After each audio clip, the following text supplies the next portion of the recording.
Entrevue sur MSI TV avec Yves Désiré Ekwala, directeur de la communication à la Fédération camerounaise d'athlétisme. Yves Désiré revient de Boya où il est allé défier le char des dieux. Yves, bienvenue. Très heureux d'être là ce soir. Ça fait plaisir de vous avoir. Et puis pour parler justement de la 31e édition de la course de l'espoir, une compétition rendue qui vient de boucler sa 31e édition, je vous le disais. Au soir de la 31e édition de la course de l'espoir, est-ce qu'on peut dire un happy end? On va dire un happy end, hein? C'est-à-dire qu'au niveau de la fédération, c'est vrai qu'on ne peut pas se regarder par la fenêtre et se voir passer dans la rue. Vous savez, quand vous organisez un événement, vous attendez un peu à voir les retours de ceux qui ont assisté ou alors participé. Mais de manière globale, les retours sont plutôt positifs. En quoi est-ce que la 31e édition diffère-t-elle des précédentes, de la 30e, de la 29e, de la 28e et jusqu'à la première? Alors, la première chose que je dirais, c'est qu'on retrouve de nouveaux noms au niveau des podiums. Ça, c'est très intéressant et ça veut dire qu'en fait, il y a des jeunes qui sont en train de monter en puissance. Il y a des petits manquements qu'on a connus l'édition, la 30e édition, de la 30e édition. C'est des remontées que j'ai eues par des confrères de la presse qui nous ont donné beaucoup pas des désagréments, parce qu'eux qui étaient sur le parcours, ils ont vécu des choses qui étaient quelque peu compliquées, notamment le manque d'eau, de ravitaillement. Et il paraît que cette année, il y en avait à profusion. L'autre chose dont je pourrais parler, c'est généralement le retard que nous accusons au moment de la distribution des dossards et des kits de compétition. Alors on s'est arrangé à ce que cette année, ce soit dispatché un peu plus tôt pour permettre aux équipes de relais, par exemple, de monter, que les athlètes qui feront le relais commencent à monter, que la presse commence à monter un peu tôt, de manière à se reposer et puis remonter le matin. Donc il y a eu ce type d'amélioration. Alors je dirais encore qu'il y a l'autre chose qui a marqué les esprits, parce qu'on a eu quand même un stade qui était super full. La population a adhéré complètement, c'est-à-dire que sur tout le parcours, il y avait la population qui était, je dis vraiment, qui a adhéré et puis a soutenu les athlètes de bout en bout. C'est des choses, vous savez, qu'on n'a pas pu voir depuis quelques années, du fait du scepticisme des populations. On ne va pas rentrer dans beaucoup d'éléments dans ce sens-là, je fais ça avec vos permissions, mais c'est dire que de manière globale, on s'estime heureux. J'ai envie de vous demander qui peut prétendre à gagner la course de l'espoir? Alors j'aime bien cette question. Tout athlète qui est inscrit est susceptible de gagner la course. Mais de manière plus sérieuse, je veux dire que pour gagner la course de l'espoir, il faut s'entraîner de manière ardue. Vous savez, vous avez des athlètes, notamment, quand vous regardez tous les podiums, hein, c'est-à-dire que chez les juniors dames, juniors messieurs, seniors dames, seniors messieurs, c'est le nord-ouest. Leur entraînement, une région assez présente dans la course de l'espoir. Pas que présente seulement, mais même au niveau des podiums. Oui, justement sur les podiums. Sur les podiums, c'est les meilleurs. Il n'y a pas mieux jusqu'à l'heure actuelle. C'est de rares fois qu'on a entendu parler d'un athlète d'une région autre ou alors d'un pays autre. Mais c'est qu'en fait, c'est les conditions d'entraînement. Ils s'entraînent de manière très très sérieuse, très dure. Ils font partie, par exemple, le Mont Oku, dans la région nord-ouest, ils font des compétitions et comme en fait aujourd'hui ils ont des académies, ça fait que vous allez me rendre compte que la jeune génération ne fait que grimper. Ça fait que grimper. Donc moi j'ai vu des athlètes kenyans par exemple qui sont arrivés, peut-être du fait de ne pas s'entraîner régulièrement à Boya leur pose un autre problème parce que vous allez vous rendre compte que généralement ils atteignent le sommet dans le top 5. Au moment de la descente, ça commence à être très difficile. Donc, moi, de manière globale, pour répondre à la question directement, je veux dire à les athlètes, certes entraînés, mais mieux encore, qui arpentent ce type de relief régulièrement. Il y a qui sont habitués à aller dans les brousses, comme vous dites très souvent dans le jargon, aller dans les brousses, non pas celles dans lesquelles se trouvent arbres et autres animaux, mais des reliefs assez variés. Assez variés, parce qu'il est jalonné de cours d'eau, vous avez des rochers, vous traversez comme une forêt, vous traversez la steppe. C'est pour ça qu'il fait en fait le côté atypique de cette compétition. C'est-à-dire qu'il n'y a pas un mont qui et un relief pareil, aussi diversifié. Ça veut qu'il y en a qui se sentent bien dans la forêt. Dès qu'ils sortent de la forêt, ils sont un peu en galère. Il y en a d'autres qui ont du mal à descendre. Donc, vous avez des gars qui font le marathon généralement. ils vont arpenter toute la chaussée, c'est-à-dire de Moleko à Opafam, là ça va. Dès qu'on entre au niveau de la prison, c'est mort quoi. Ah, ça devient assez compliqué. Assez compliqué, difficile pour eux. On va dire que Amadou Bi Ibrahim et Wirba Grace Mary ont empoché 10 millions de francs CFA, sont repartis les mains pleines, je dirais gâtés. Comment le comité d'organisation sait que ces vainqueurs sont arrivés à domicile sans heurts? Alors, il y a des conditions sécuritaires très discrètes qu'ils ont mises en place. Parce que, enfin, pour dire, je fais partir de cette commission, c'est-à-dire que même quand on leur remet, parce qu'il faut dire aux gens, que les téléspectateurs le sachent, on leur remet de l'argent en espèces. On leur remet de l'argent en espèces, oui. D'accord. Donc, on compte 1, 2, 3, 4, 5, 6, 7, 8, 9, 10. Alors, ils ont exactement, vous enlevez les 11% qui 11%, oui. Donc, ils ont sensiblement 9 millions 8. 9 millions 8 qu'on leur remet dans une enveloppe, on compte. Et lorsqu'on les évacue du stade, oui. C'est pas la peine de les suivre eux parce que l'argent peut être parti avant, peut être encore à l'intérieur et ainsi de suite. Alors on met des conditions assez de sécurité pour qu'ils puissent accéder chez eux sans problème aucun. Surtout quand ils ne sont pas même quand ils ne sont pas de la région. Par exemple, ceux qui gagnent pour la 31e viennent de la région du Nord-Ouest. Oui. Il faut partir de Boya pour Bamenda, pour Bambili et autres. Oui. Comment l'organisation s'assure-t-elle de ce que l'argent est arrivé à bon port, pour ne parler que de l'argent? Alors maintenant, vous savez, il y a plusieurs moyens, parce que si je vous parle avec ta permission, je veux dire ça. Il y a quelques années, on avait demandé de les payer par chèque. Alors ça avait posé un gros problème parce que dans ces régions, les banques peuvent ne pas être régulièrement ouvertes, ainsi de suite, ce qui posait un petit problème, ça c'est la première chose. Mais après, quand vous avez des jeunes, du type les juniors par exemple, à un certain, ils peuvent pas encore ouvrir de compte bancaire. Et tu te dis, pourquoi ouvrir un compte bancaire juste pour la compétition? Parce qu'il y a des athlètes qui ne font que ça. Ah bon? Toute la saison, vous en avez qui ne font que cette compétition-là. Et après, c'est moi, j'ai dit à quelqu'un dernièrement que pour eux, c'est comme un projet. C'est-à-dire qu'ils se préparent, ils font le monde, et il faut dire qu'après l'ascension de Camus, vous avez minimum 4 mois de récupération, minimum pour espérer faire une prochaine compétition. Donc maintenant, pour les conditions sécuritaires, c'est que non seulement ils sont accompagnés par leur entraîneur, leur famille, mais la fédération, mais dans leur bus, des gens d'une certaine protection. On s'assure de ce qu'ils sont protégés. D'accord, pour permettre d'arriver à bon port avec de l'argent en liquide quand même. C'est vrai qu'il y en a d'autres qui préfèrent envoyer l'argent par comment vous appelez des moyens connus. Transfert d'argent sur des comptes de maman. J'envoie à ma mère un peu, à mon père un peu d'argent. De base, quand je sors de là, j'ai complètement rien sur moi. Oui, ok. Ouais. D'accord. Alors, quand on a fini de le dire, le stade Moleko, le Moleko Stadium s'est vidé automatiquement après la fin de la compétition. Yves Désiré Kwala pour une messe de l'athlétisme, une compétition qui en est à sa 31e sous la nouvelle appellation. On part du stade comme ça, juste après les arrivées. Est-ce que l'organisation n'a-t-elle pas prévu, par exemple, d'autres moments pour marquer d'une empreinte chaque édition de cette course de l'espoir? Alors, ça c'est plutôt maintenant le vendredi, c'est-à-dire la veille. Vous savez, il faudrait dire qu'après la cérémonie d'ouverture, qui est présidée par le ministre des Sports, évidemment, il y a des attractions diverses sur l'esplanade. C'est pour ça que je dis toujours que les gens connaissent uniquement le samedi, où il y a la course, mais préalablement, on a ouvert le 17, avec une foire aux alentours sur l'esplanade de Moleko Stadium, mais également dans certains quartiers chauds de la ville de Boya, où l'un des partenaires brassicole, qui accompagne la bière, de l'eau, il fait une foire, il vend, je sais pas moi, 1000 francs, 3 bières. En fait, de la promotion autour. Il y a une promo.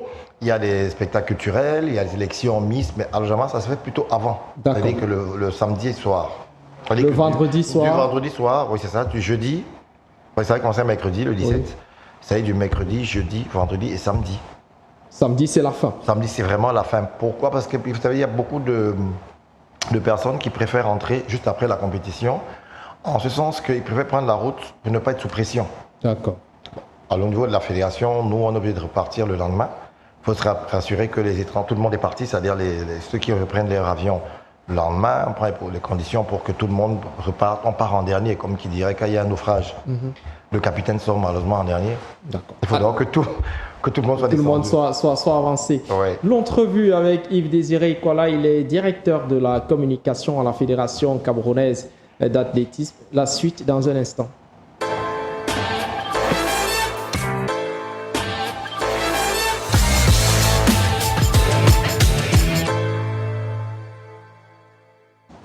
Yves Désiré Ikola, qui est le vainqueur de la course de l'espoir en 2025? Alors, vous me renvoyez dans les annales. Son nom m'échappe un peu, mais si c'est par rapport à où est-ce qu'on allait, je confirme. Je vous donne d'abord un nom, Seni Hassan. Non, il a été démis de ce titre. Qui est le vainqueur? Celui qui était le second. Le second, c'est le second qui est officiellement vainqueur. Quand est-ce que la fédération a annoncé le vainqueur de la course de l'espoir 2025 après avoir déchu Ousseini Hassan? On l'a annoncé juste après, c'est-à-dire qu'il faudrait qu'on se comprenne, on fait des tests antidopage. Forcément, vous allez le voir, que ce soit au JO, que ce soit aux championnats mondiaux d'athlétisme, dans toute compétition qui soit, on fait le test antidopage après la compétition. Mais malheureusement, pour des conditions protocolaires, sous réserve, on remet d'abord la médaille au premier officiel. Et par la suite, donc, quand les gars sont revenus d'Afrique du Sud, on s'est rendu compte que l'athlète était dopé. Et pour la petite histoire, il a voulu même justement se dédouaner en disant qu'il a eu un malaise et on lui a fait une injection avant d'aller au contrôle antidopage. J'ai rigolé.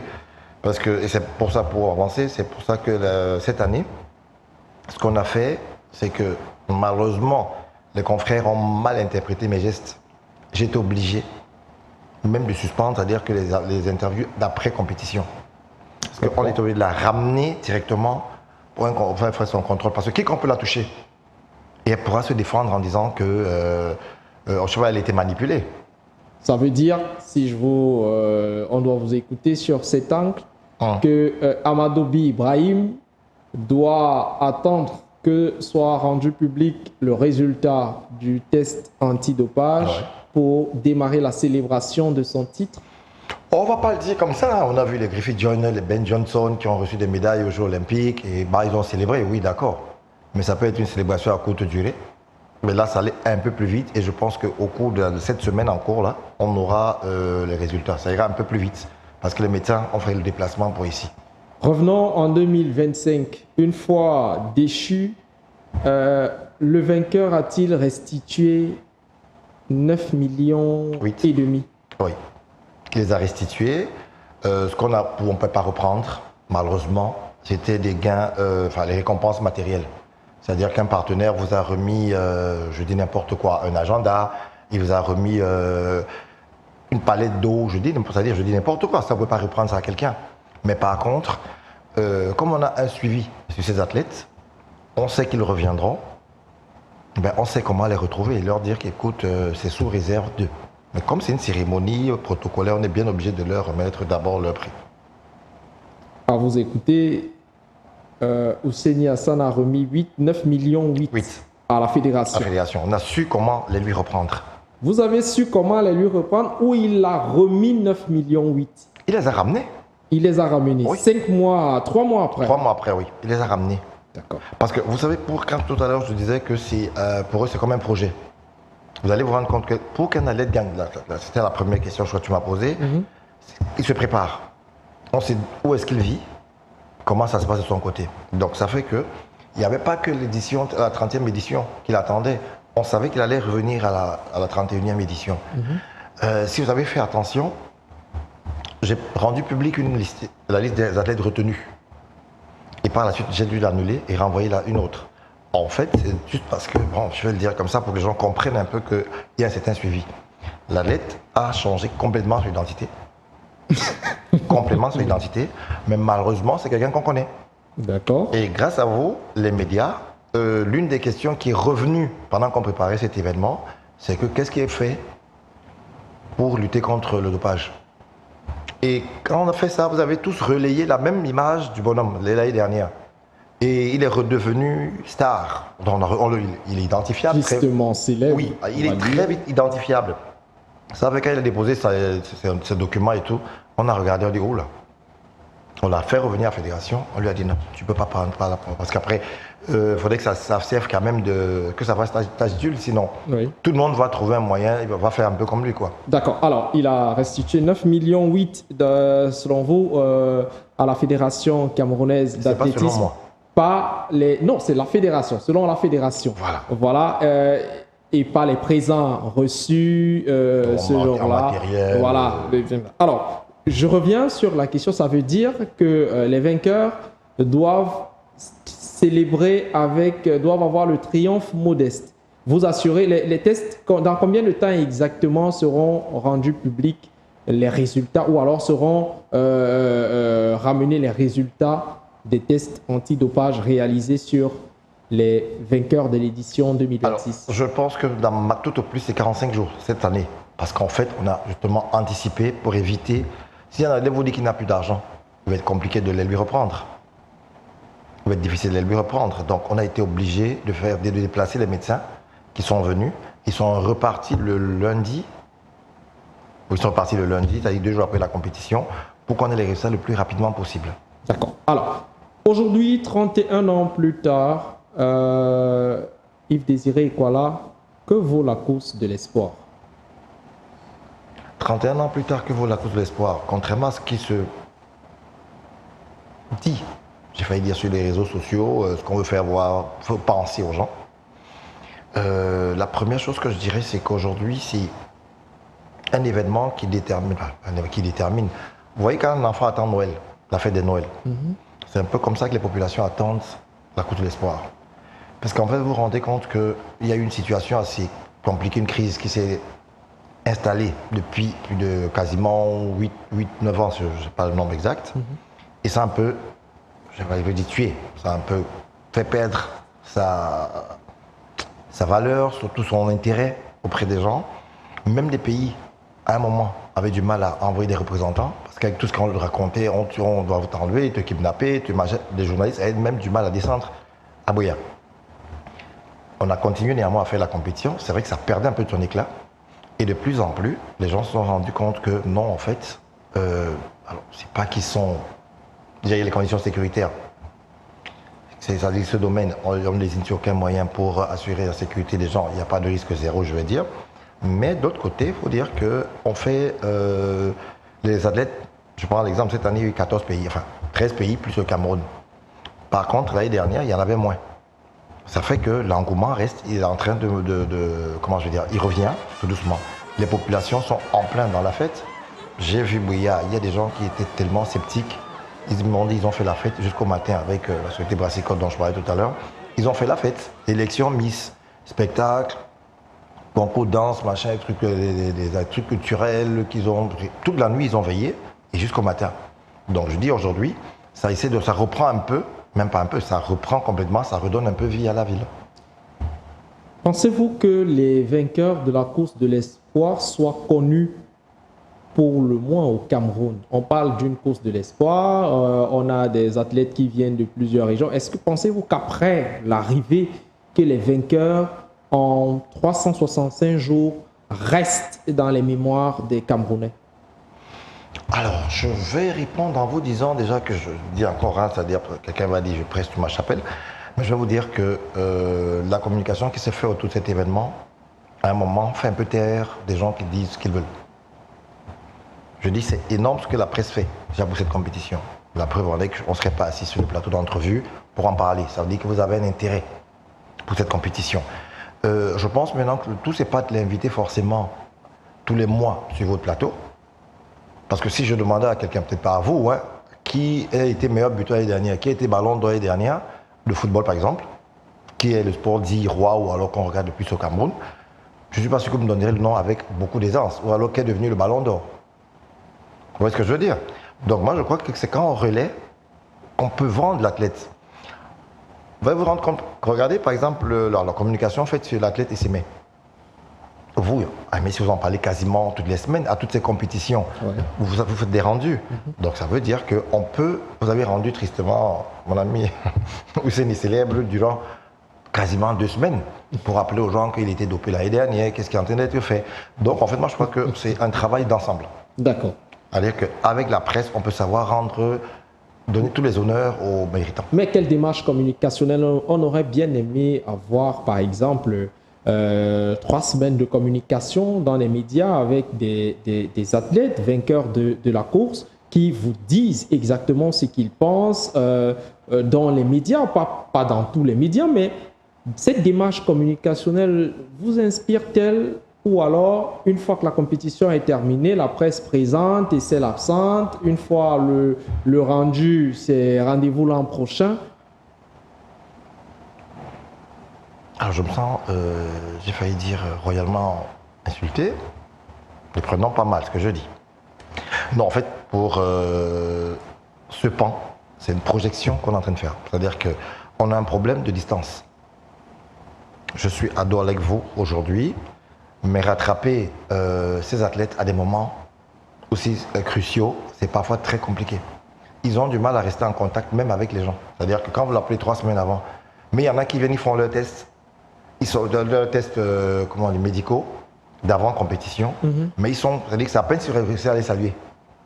Parce Pourquoi? qu'ils sont dans un esprit de je ne veux pas de contact avec l'extérieur, je ne veux pas qu'on me voit, je ne veux pas ceci. Mais ça, c'est avant la course. Oui. On dit après, par exemple, Bi Ibrahim et Wirba Grace ne refuseraient un échange après l'exploit réalisé. À ce moment, c'est un peu compliqué pour moi de leur demander de laisser, par exemple, ceux qui sont en formation militaire, de venir sur un plateau. Sinon, pour moi, ce serait la meilleure chose qui puisse exister.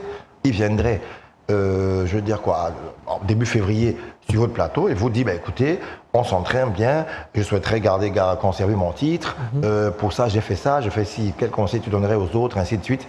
Moi, ça c'est ma vision, justement. C'est-à-dire que si vous faites des projections sur ce qui va être fait, vous voyez, et je dis, c'est des choses, voilà, si vous me tendez une perche, je dis, pourquoi on ne ferait pas un plateau spécial quelques jours avant l'événement pour davantage vendre la compétition. Et ça, c'est c'est des projets sur lesquels je suis en train de travailler pour faire un peu plus de communication. On a essayé on l'a fait avant. Pourquoi est-ce que cette idée, je sauterai pas sur l'occasion? Sur le plan marketing, la course de l'espoir est-elle vendable au Cameroun et même hors de ses frontières? Je répondrai à la fin la question. À l'extérieur, c'est vendable, en ce sens que vous n'aurez pas autant d'étrangers qui viendraient. Comment ils viennent? On leur adresse une invitation ou alors... Vous avez 2 types. Oui. La fédération camerounaise envoie, par exemple, même pas par exemple, envoie à la fédération kenyane. Le chronogramme, déjà, ça c'est sûr, parce qu'on est quand on est tous dans la confédération. Oui. Ils ont le programme. Ils sont intéressés par une compétition, parce qu'on a une compétition en stade, hors stade et course de montagne. Donc, dans le calendrier, tu peux choisir, je vais participer au meeting de Djibouti, celui de Douala, celui ainsi de suite. Donc, ils peuvent déjà demander des invitations. Moi, j'ai des managers kenyans qui m'ont envoyé les demandes d'invitation. On les leur envoie. Si on les retient par rapport aux performances qu'ils ont réalisées, on ne peut pas venir les touristes non plus. Avec les moyens de la fédération, on s'attelle à ce qu'ils payent leur billet d'avion, le visa et toutes les commodités d'usage. C'est pris en charge par la fédération camerounaise. Donc on essaie de prendre le top, on fait un tri vraiment pour qu'on ait une compétition intéressante. Donc c'est un peu dans ce sens. Maintenant, oui, revenons sur le plan marketing. Comment on vend la course de l'espoir?